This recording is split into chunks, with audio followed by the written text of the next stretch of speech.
Welcome to our channel and welcome to another stock analysis video. So another set of selected stocks to be on our video for today. So if hindi ka pa subscriber of this channel, I invite you to subscribe and your subscription would be helpful to me to motivate and improve our video. So maraming salamat. So to begin with, unahin muna natin tignan itong PSEI. So I am using weekly time frame dito, weekly time frame, and I'm also using two moving averages. Andiyan si 20-day moving average, itong green line.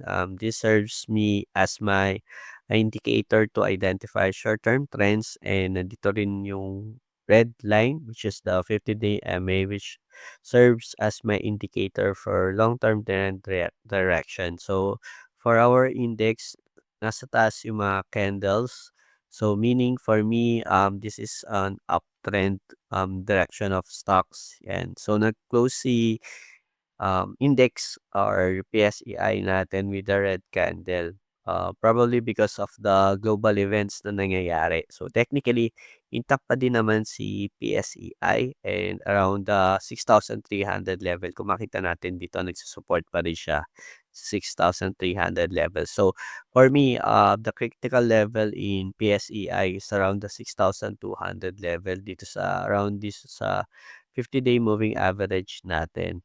So going below the 50-day may result to a breakdown and possibly transition to a downtrend direction. So para naman sa resistance naman natin, anything above the 6,500 level, ito pa din, itong line na to. Anything that would go above the 6,500 level is a good indicator na nagkakaroon ng continuation yung uptrend direction ni Philippine Stock Exchange Index. So, ito yung mga levels, key levels na kailangan tignan natin. If ever hindi siya maapektuhan ng mga nangyayari globally and mataas talaga yung uptrend direction niya, kailangan niyang i-break out nitong 6,500. Otherwise, 'pag naapektuhan talaga yung current in general level ni index natin, yun 'pag na-breakdown niya to 6,200 level, possibly mas bumaba pa yung direction or magkaroon ng downtrend direction si index. So yun, let's proceed naman with our 5 selected stocks for the week.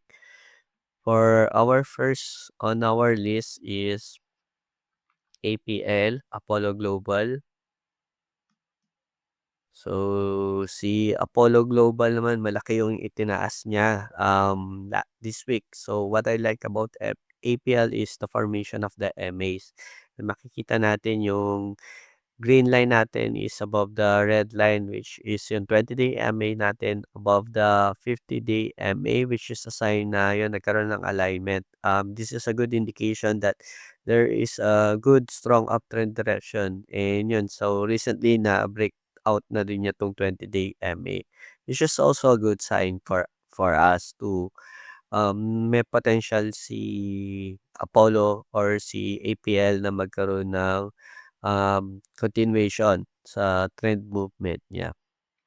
So for the resistance, we might see a resistance around this level. Ito, around the 0.010 yan, makita natin. Ito kasi yung previously naging support niya, turn to resistance niya. As what we see here, yan, nagkaroon ng resistance dito. And dito rin, almost malapit na siya sa 0.010 and respect niya yung resistance level. Then for our initial support, we can use the 20-day MA. So kailangan natin tumbatin ito 20-day MA na hindi na siya bababa dito kasi pag bumaba pa siya dito, we might see a breakdown on the direction or magkaroon ng downtrend pag bumaba pa siya dito. So we can use this 20-day MA hours as our stop loss level. It's a 0.0066 level. So next on our list is DHI, Dominion Holdings Incorporated. So si Dominion Holdings naman, nagkaroon to ng breakout recently in around mga bandang January to. So after nagkaroon ng breakout, nagkaroon naman siya ng gap up. So momentarily after the gap up, yun nagkaroon siya ng consolidation dito sa area. So if I will trade this, I will initially plot my support and resistance. So for the support, and obviously dito naman makikita natin na nagkakaroon siya ng support. So this will be my stop loss level or yung support level na 'pag bumaba pa siya dito, exit na.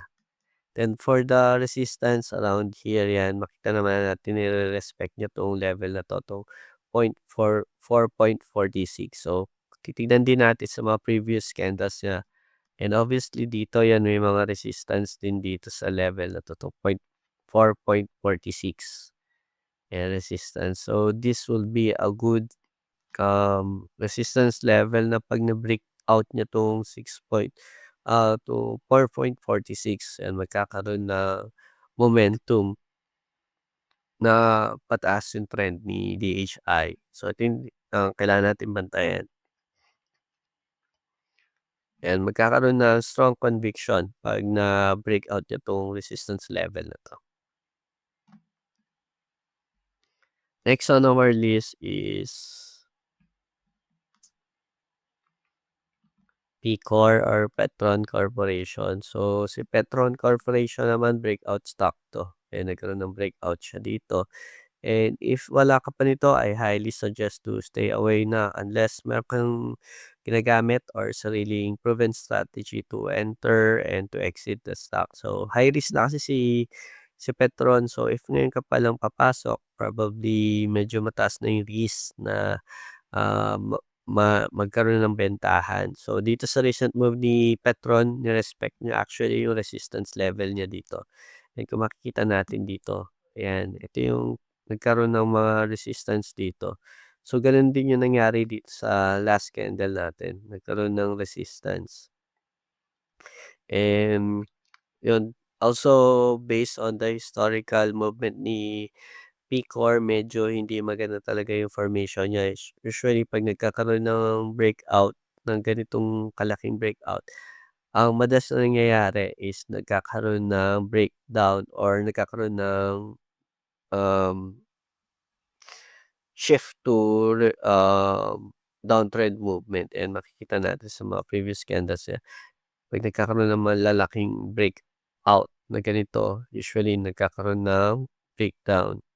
And similarly dito, 'yan, common na nangyayari kay Petron 'pag tumaas yung ganyan bababa, 'pag tumaas yan bababa, yan 'pag tumaas bumaba. So kailangan natin bantayan if gano'n pa rin yung magiging senaryo niya dito sa mataas na 'to. If especially yun magkaroon pa naman siyang dividend, this March. So possible bumaba kasi after nung magkaroon ng Um, dividend, ex-dividend 'yan, usually nagbebentahan after ng dividend. So, puwedeng bumaba pa 'to. Medyo gano'n yung usual trend ni Petron 'pag nagkakaroon siya. Notorious siya sa mataas din, bababa. So, ito yung kailangan nating bantayan or tignan kung anong mangyayari kay Petron. Next on our list is ICT or International Container Terminal Services. So, si ICT naman, nakikita natin na outlier stock si ICT, and hindi siya affected ng mga um, nangyari na breakdown or mga sell down ng mga other stocks. Yun, outlier siya and hindi siya affected overall. And obviously makita natin sa trend na pataas pa din siya. So, intact yung trend ni ICT. Pero not advisable to enter kasi high risk na rin siya, and mataas yung possibility na magkaroon ng, bentahan or profit taking na rin sa mga holders nito, especially those, who are already holding this, stock or nakaposisyon na sila. And also those who are already 'yan, expecting the dividend, 'yan, nag-dividend trail lang din, puwedeng possible mag-exit din sila kasi 'yan, this March din yung dividend niya. Pero if meron ka naman nito, you are already a holder holder of in ICT, what I would suggest is magkaroon ka ng, use follow trend or set a target price, so para ma-maximize mo yung potential profit na you could gain from ICT. Yan, pinakamagandang gawin mo if you are already a holder of this. Yun, set the conditions of when to exit. And yun, follow trend para mas ma-maximize mo yung gain potential ni ICT. And last on our list is AGI. So AGI is a stock to watch. And yun, yung last candle nito medyo nag-close as doji. So the traders are not decided if it will go up or if it will go down. And undecided pa sila. Then for my support level, I would cut my support level dito sa 20-day MA, 7.63. Then for the support, would be around 10 pesos kasi ito yung mga naging support niya before and makita natin may mga resistance dito. So around the 10 peso level, ito yung kailangan nating bantayan na resistance level niya and for the support level. And yun, I can see potential with AGI. And potentially magkaroon 'to ng strong uptrend especially if i-break out niya 'tong maliit na box na 'to. And something to add or to put in our watch list si AGI. So tignan natin if in the coming days kung paano magpe-perform si AGI. So that's it for the 5 stocks, for this video, and if you have requests puwede niyo silang i-mention sa comment section and isasama natin sila sa susunod na video. If you find the video helpful, please like and subscribe. Hindi ka pa subscriber, and thank you for watching and see you sa susunod na video.